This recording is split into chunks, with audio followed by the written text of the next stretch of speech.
felt like I'd been having an intense dream, but as soon as I tried to remember it, the image faded away.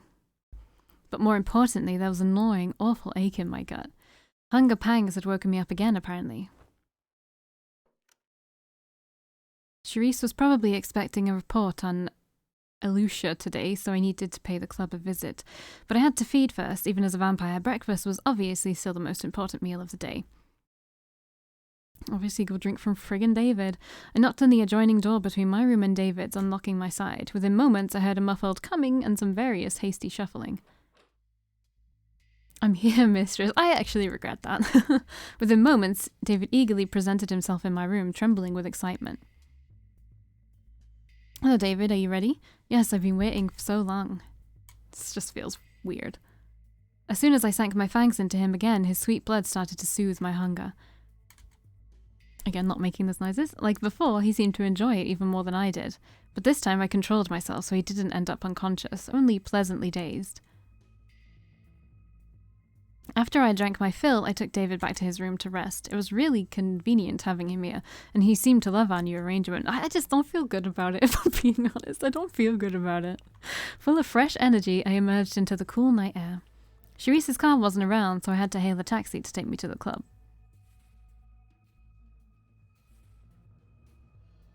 The abattoir looked just like it had during my last visit, only less crowded.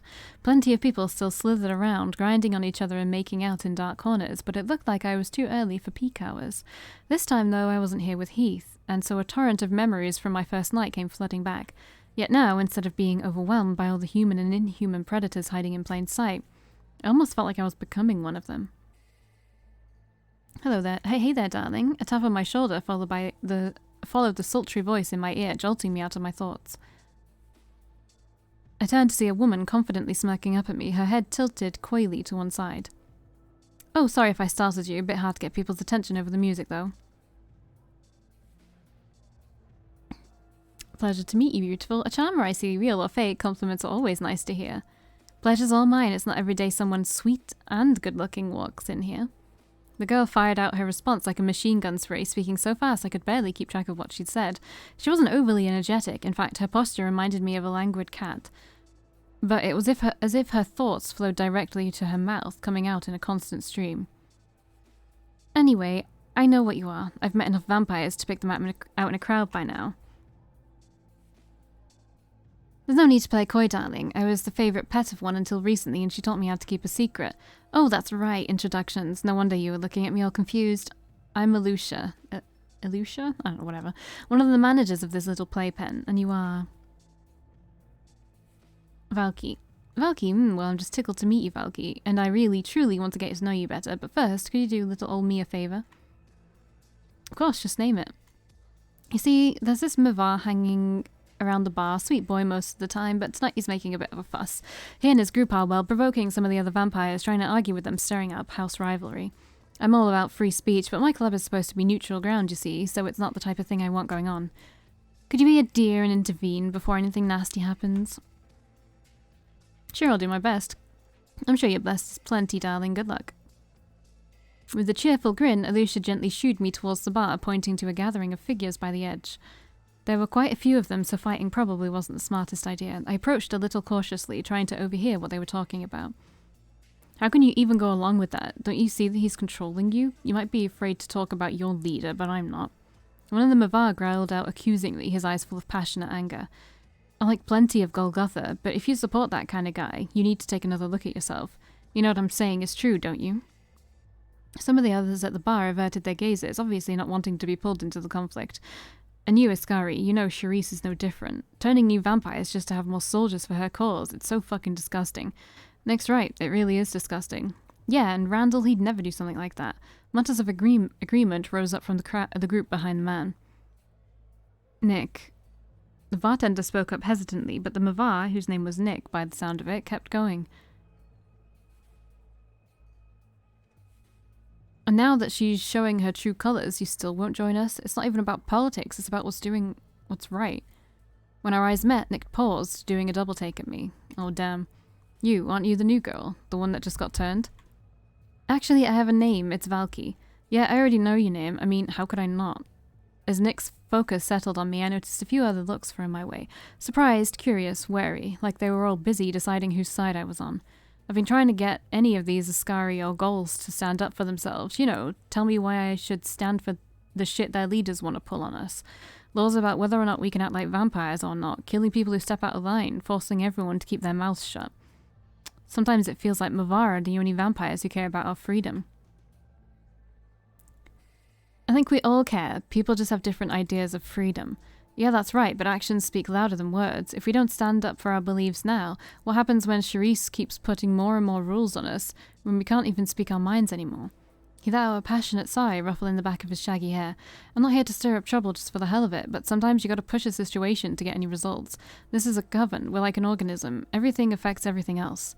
And you're a part of it now, Valkii. You understand that, right? Shh, listen carefully, and you can hear the last fuck I give flying away. I'll take a stand for my beliefs when I think the time is right. You will, huh? Well, that makes me feel better. At least I know you can stand up for yourself and you didn't get brainwashed by Charisse. I know I'm wasting my non-existent breath on the Ascarian Ghouls here, but you seem smart enough to not buy the bullshit. We're about to head back to the beach anyway. I think you should come by there sometime, less of her cronies running around. Alright, come on guys, let's get out of here. As Nick offered, I noticed the Ascarian Golgotha giving me long, disapproving looks, but the Mavar flashed me warm grins. I didn't say anything. Honestly, everything I said was kind of ambiguous. Like, yeah, I'll say my beliefs, like, when the time is right, but what are those beliefs? None of you know. Like, everything I said was so ambiguous, and yet everyone's, like, disapproving because I de-escalated the situation. Fuck off.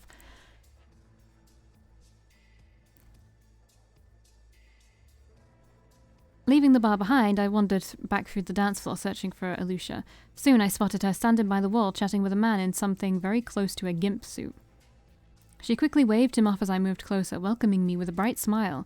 Seems like your diplomacy did the trick, darling. Very nice. Now that you've taken care of that nasty business, why don't you tell me what you really came here to say? I'm all ears. She leaned in close enough to comfortably talk without shouting over the music, and I caught a whiff of rosy perfume. I came to negotiate an information deal. A deal? Whose deal? Just what kind of information? That sounds a bit ominous. It is. Charisse wants you to spy on the vampires here. Charisse? Oh right, Charisse. Yes, my mistress always called her Queen Bitch, like Randall seems so fond of doing. So Locke wants to know what happens around the club. Is that it? It's true, a lot of your folks come in here usually looking for a quick bite. She has good timing. A week ago I wouldn't have been able to say yes. My mistress, Jackie, she hated Locke. Thought she was the devil in a dress. But then she disappeared. Haven't seen her since, so I assume she's dead. No need to shed any tears for me. I didn't much like her anyway, but she did leave me in a tight spot. Elusia had to pause for breath, so I took the rare opportunity to say something. You're in a tight spot? Why? I keep trying to press 1. Oh, I'm so glad you asked. Elusia winked coyly at me, twirling one strand of hair around a finger.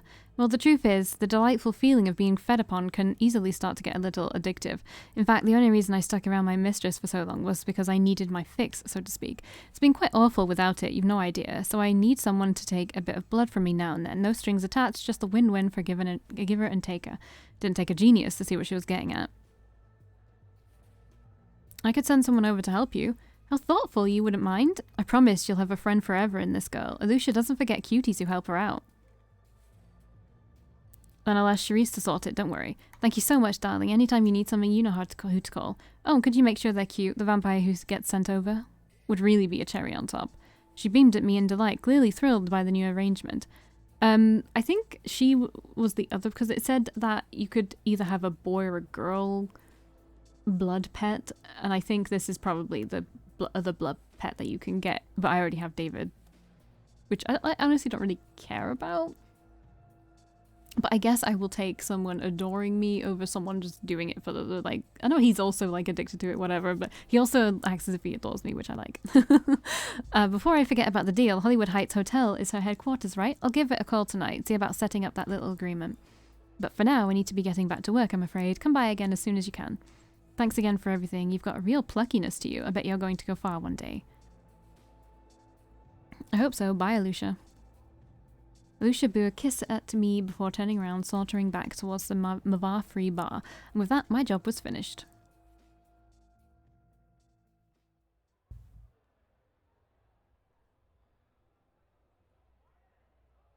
After worming my way past a few unwanted admirers, I managed to slip out of the club. With still plenty of time before sunrise, I could visit a few places tonight. If I could just find a taxi to flag down. The main streets were already flocking with people. Alright. Can I go see fucking Heath this time, please? I turned the corner to a more quiet road, about to hail an oncoming cab, when my senses suddenly prickled. Someone was watching me. I quickly glanced from left to right, trying to make out any shapes in the shadows, yet even with my sharpened eyes, I saw nothing. Maybe it was just my imagination. Do excuse me, but might I have a moment of your time? Oh god, it's Zhang. A figure emerged from the alley behind me, tipping his hat in greeting. It was the same Golgotha I'd met at Saturnalia, Zhang. Hello, Zhang. We sure run into each other a lot. We certainly do, don't we? Fate is so awfully amusing that way. His musical, carefree voice lingered in the air, almost bordering on laughter. Well, I'm simply dropping by to deliver a small message, courtesy of my master. Very convenient that I should find you here. Oh, I'm listening. You see, my master wishes to extend an invitation. He wants to meet the latest vampire riding a tide of rumors around Hollywood. Really? Didn't know I was getting a reputation. Zhang leered at me silently for a moment, rocking back and forth on his toes. After word spread about your partnership with Miss Locke, your disruption of our meeting with the Mavar, your association with various powerful vampires, well, one rarely sees a novitiate with such an exciting start. It was only a matter of time before you attracted attention, especially my master's. He stressed the first word pointedly, holding the second syllable long enough for his fangs to stick out and shine. I'll consider the offer. Do consider it wisely. Whenever you're ready to meet him, just wander towards Holyfield Cemetery and head for the mausoleum, of course. Oh, and please don't bring any guests. Wait, seriously? A cemetery? Quite so. I'm a bit shocked something so mundane would surprise you, considering we're all blood-guzzling undead beasts. I mean, I was more shocked at how cliché it was. But okay, he rattled off his words casually, clicking his tongue a few times.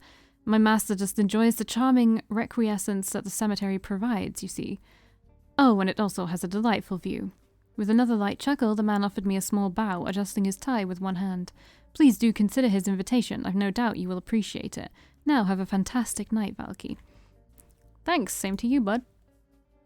He bowed again, this time more deeply, before slipping back towards the alley. His presence seems to fade away almost instantly. Maybe some kind of trick, or else something more sinister.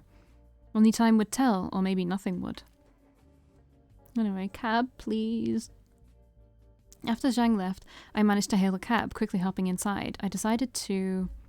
I don't know. I'm gonna save, because I do want to try and find Heath, if that's at all possible.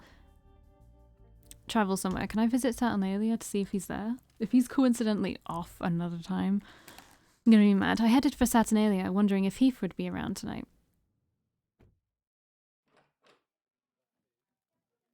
Despite yesterday's carnage, the bar looked almost spotless again. New bottles on the shelves, bullet holes sealed over, smashed tables fully replaced.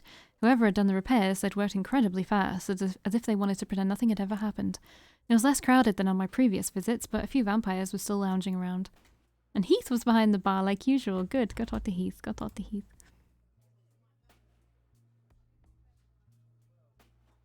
I stepped up to the bar, waiting to catch Heath's attention. It only took a few moments before he noticed me, hurrying over with a sheepish smile. Hello, Valkii. I'm glad you aren't too scared to stop by again after what happened. I'm fine, but are you alright, Heath? Yes, I am, thank you. He ruffled one hand through his hair, letting out a long sigh. But I'd rather not talk about it if that's alright with you. Is there anything else on your mind? I have some questions about you. What are your house powers like? Well, I have a little skill in glamour, which you've already seen, but I've never been able to use hypnosis. Maybe it's because I'm still young, or I just don't have the talent for it. Heath let out a small, self-deprecating chuckle. Like you, I didn't have a mentor when I was turned. Everything I've learned I had to teach myself mostly. Glamour came to me quickly, but every time I use it, I get this strange feeling afterwards, so I don't practice it often. That's all there is. I don't think of my other powers very much. I prefer never to use them. He rubbed a finger along his cheek, gently shaking his head. Have you ever turned another vampire? Heath quickly shook his head, looking a little distressed at the very thought.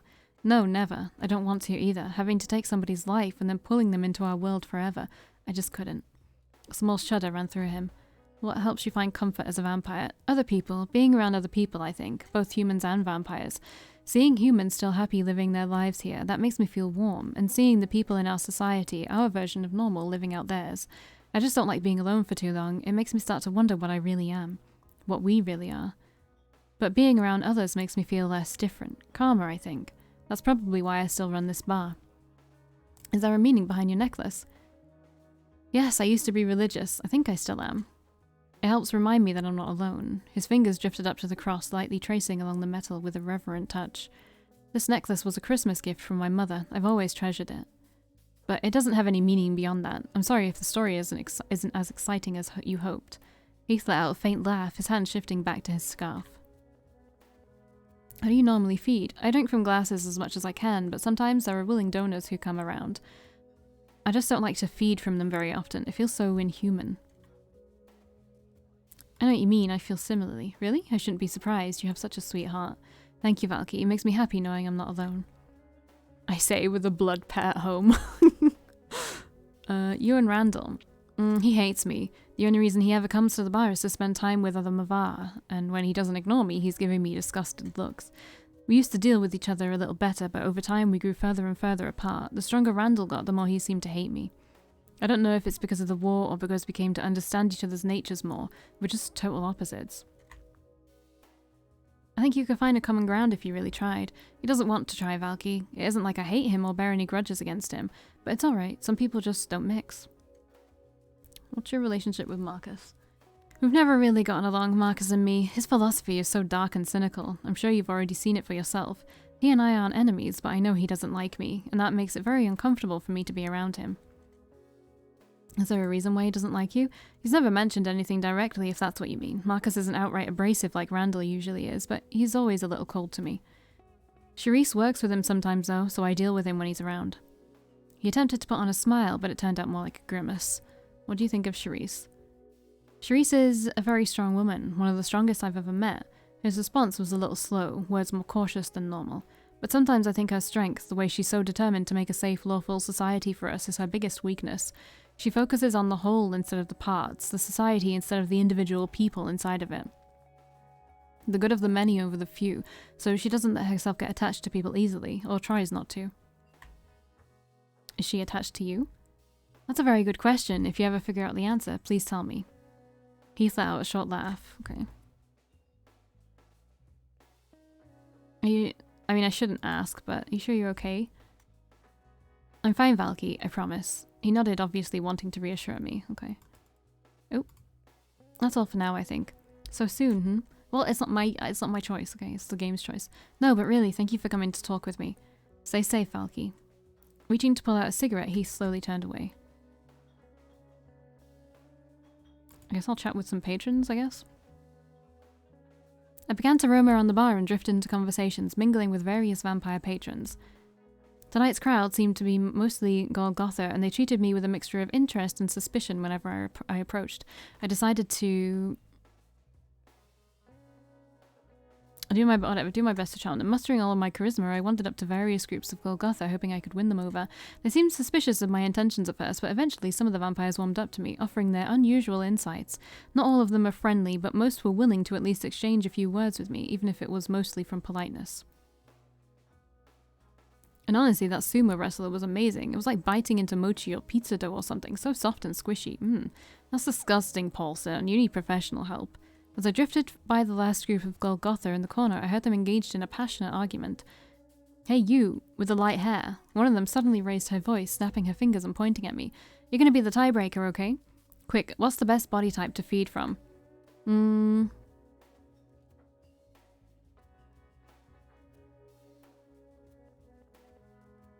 Modern, I don't know.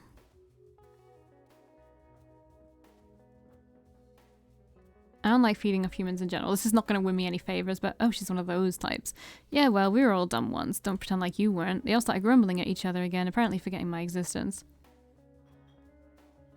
And with that, I'd more or less passed by every group that seemed interesting in tonight's flock of patrons. Let's have a look at my stats, which are probably awful. Okay, the Ascari are my buds, apparently.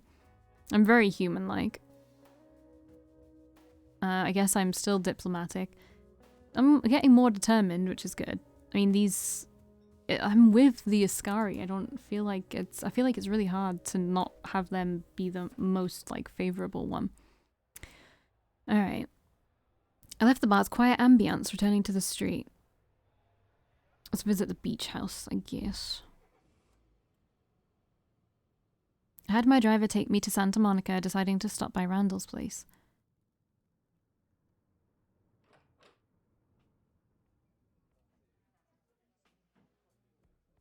A large group filled the living room, laughing and chatting over drinks. They seemed absorbed in their own conversations, and none of them paid me much mind. There was no sign of Randall tonight either. Alright, let's just try a chat with them of our. I shifted towards one of the groups, trying to find an opening in the conversation. They didn't seem to notice me at all, though, and I found myself standing somewhat awkwardly in the corner. Hi there, could I speak to you for a moment? Just then, a soft, pleasant voice called out behind me. Oh, hey, you're pretty. I turned to see a short girl studying me with a curious look, her eyes keenly peering into my face. Ah, I was right. You're Valkii, aren't you? That's me, yes. Good, I was right then. My name's Evelyn Marlowe. I'm a journalist doing a report on the conditions here. I heard you were the intriguing new face in town, so I was wondering if I could ask you a couple of questions. Shouldn't take too long, I think. Would that be all right? Sure, go ahead. Great! She twirled a pencil in her left hand, their eyes keenly watching my face. I'm not actually a member of LA's Coven, you see, though I am a Mavar. I come from London, where I'm something of an activist, and I'm visiting to research the conditions in this city. From the way Evelyn wrinkled her nose at conditions, I could tell she didn't find them too appealing. Since you're more of a newcomer to LA and our lifestyle, I thought you'd have some interesting thoughts to share. Let's see here. She thoughtfully plucked at the front of her loose shirt with one hand, fiddling with a small notebook in the other. It seems Randall and his clan are mostly in favour of total anarchy, no plans for a new system of government if they overthrow Charisse. What are your thoughts on a chaotic situation like that, Valkii?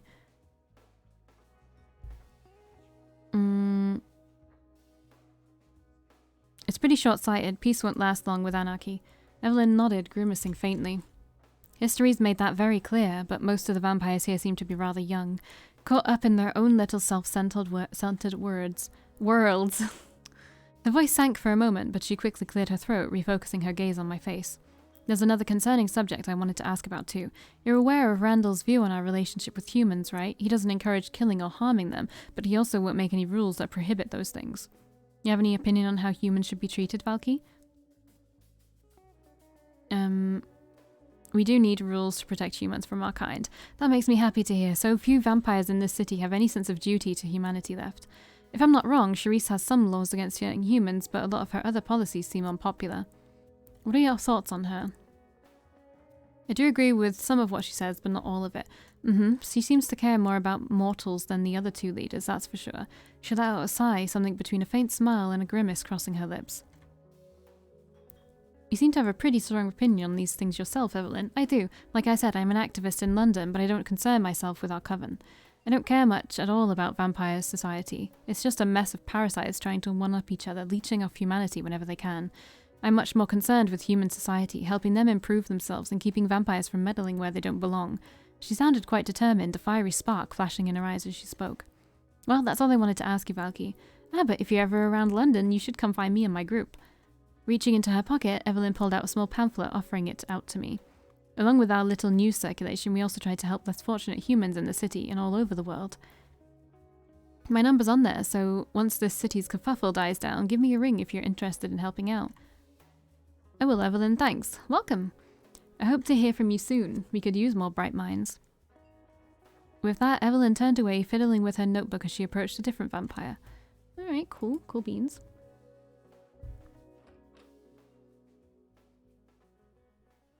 Slipping out of the beach house, I made my way back across the sand.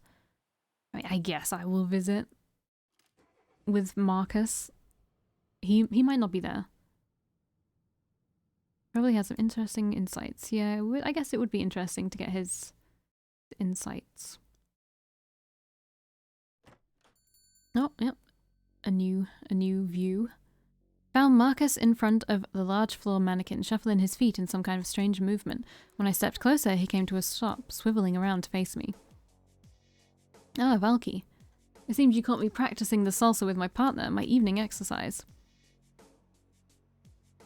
I could be your partner instead. I'm a little softer than plastic, but that's just it. What if I should drop you? No, better not to take the risk. Fair enough. Well, is there anything I can do for you, sister? My ears are at your disposal. What do you think of vampires in pop culture? They baffle me. Why would anyone believe that centuries-old creature could be deceived so easily by humans or even operate on normal human logic? They are indeed such foolish vampires, but they aren't the norm by any means. If they were, why, we'd be a dying race instead of a dead one. Marcus sounded slightly miffed, adjusting his sunglasses with a bemused sigh. How did you know my name, even though I wasn't supposed to be turned?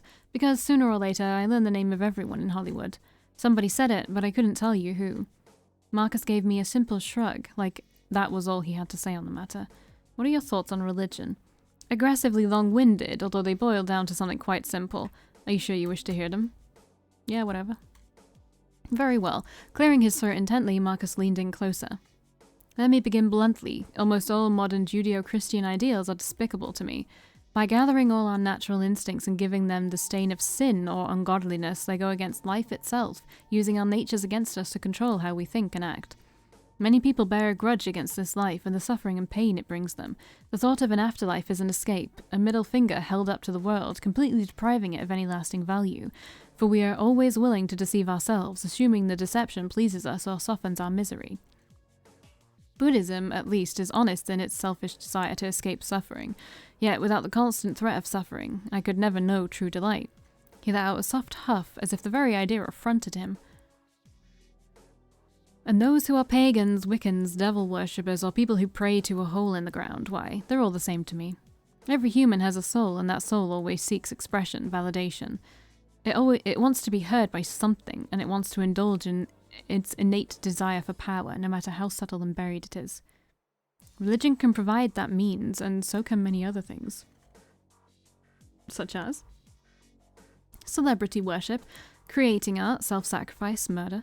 Different as they may seem, they're all branches from one root, the soul expressing its power or longing for it. Self-sacrifice in particular, for what is the greatest expression of power, if not, I am so important my pain can save others. Marcus shook his head, a distant smile drifting across his lips. Over time, I've come only to worship myself as a god. Of course you did. Not as everyone's true god, but as the god of my world, my interpretations of what I see and sense. I believe everybody can become their own god. Indeed, that's what we ultimately desire, but we cannot or dare not think of it in such a way. It is a heavy burden. After all, a god can blame nobody but itself for its own suffering. It cannot say, my pain is your fault, or shake its puny fist up at the sky. It has no excuse for dwelling in self-pity, and it must bear responsibility for every misfortune. But in exchange for bearing that infinite weight of the world, all of the world becomes yours.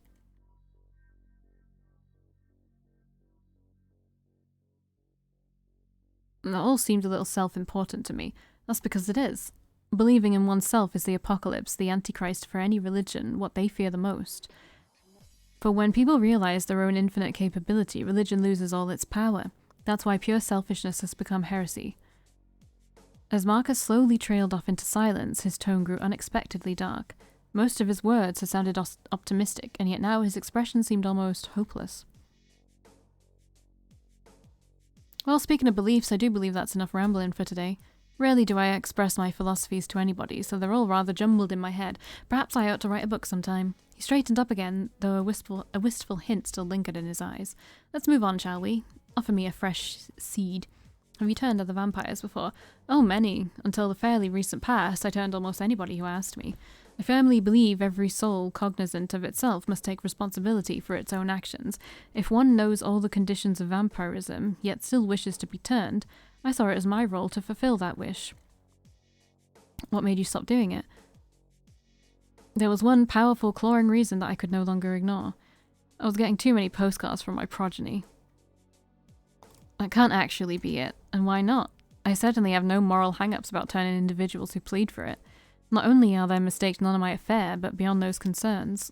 If one desires self-destruction, even secretly, then sooner or later it will always surface. His smile seemed a little darker than normal. Just making sure. Just making sure. Okay, see ya. Very well. We'll see each other again soon, I'm sure.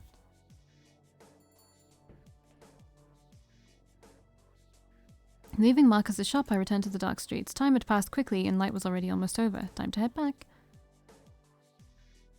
It had been a fairly quiet night, at least in contrast to my earlier adventures, though I had a feeling the reprieve wouldn't last.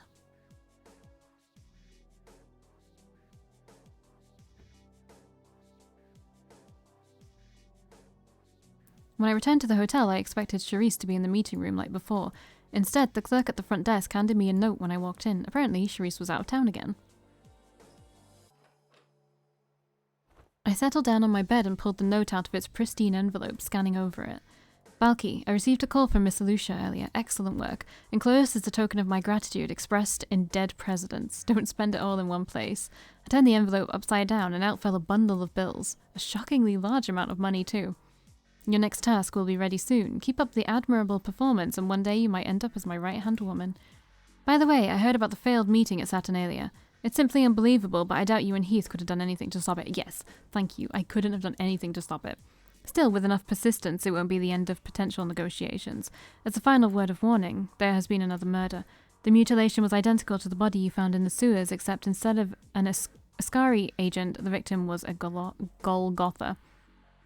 Be on your toes, Valkii. We do not know where they will strike next. I'll see you soon. Look. Well, at least I hadn't immediately been thrown another errand, which meant I had some time to do as I pleased. Maybe Heath would pay me a visit tomorrow. Or else I could explore that invitation I'd gotten from Zhang. The more I thought about it, the more curiosity and caution pulled me in opposite directions. Meeting with the Golgotha leader wasn't a bad idea in theory. He might have useful information. I just wasn't sure what to expect. Someone who lived in a graveyard had to have unique tastes, to say the least. Take down the horse picture. With those last uncertain thoughts circling in my mind, I let sleep take me for another night.